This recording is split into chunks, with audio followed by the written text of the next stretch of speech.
क्या क्या देश विदेश की यात्राएं और देश विदेश के आविष्कार काम में लाने के बाद भी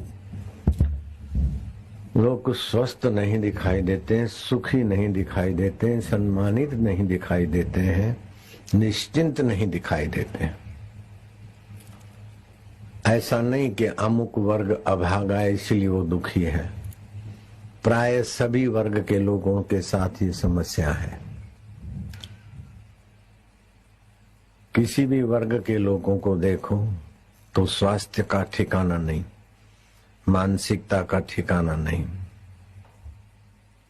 हमारा किस में भला है वो गुरुदेव बता दे, उसी रास्ते चले तो कहां से कहां पहुंच जाएगा।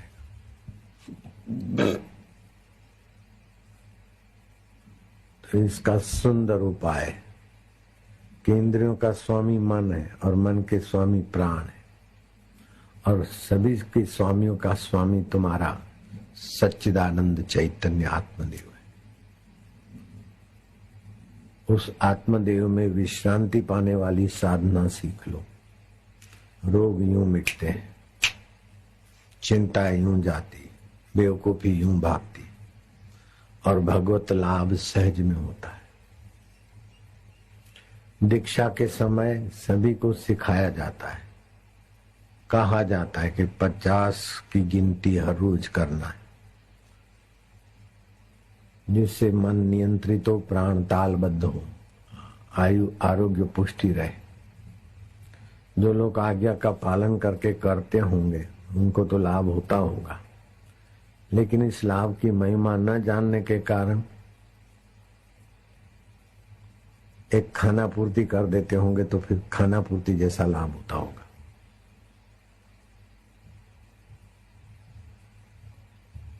इसमें मन की सजगता, प्राणों की तालबद्धता और आपकी वैदांतिक समझ, ये 3 चीजें मिलाकर अजपा गायत्री,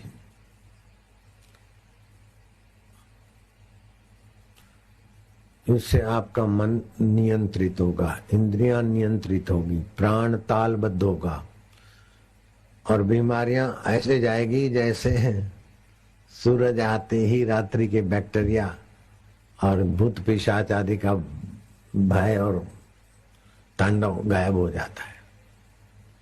इसे कहते हैं अजपा गायत्री। माला श्वासोश्वास की, ये बहुत ऊंचा साधन है।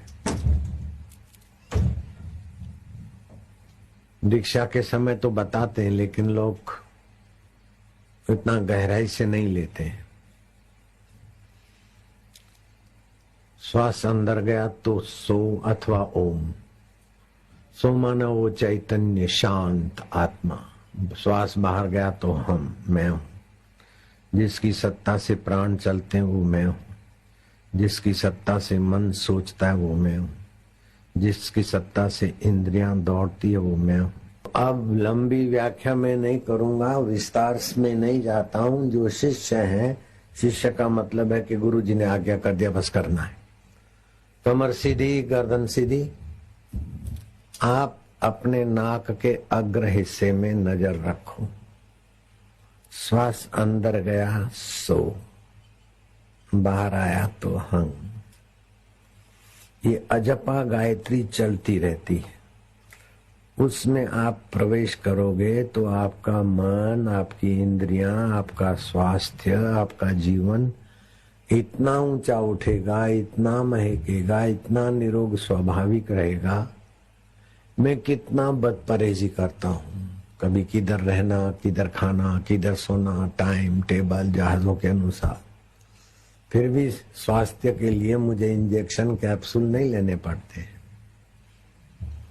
दवाइयों की गुलामी नहीं करनी पड़ती है। खुशी के लिए मुझे क्लबों में लेडा लेडियों की नाई अपवित्र आचरण नहीं करना पड़ता है और ज्ञान के लिए मुझे पोथे नहीं रटने पड़ते।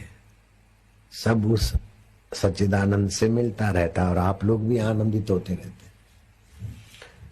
तो एक ऊंचा ठिकाना भी है ना, जब आपके पास है तो फिर काहे को परेशान हो। आपका खजानों का खजाना, सम्राटों के सम्राट का खजाना, आप जहाँ बैठते हैं, उठते हैं, जहाँ से श्वास चलता है मन संकल्प विकल्प करता है, बुद्धि निर्णय करती है, सब बदल जाता है, फिर भी जो नहीं बदलता है सो हम, वो मैं हूं।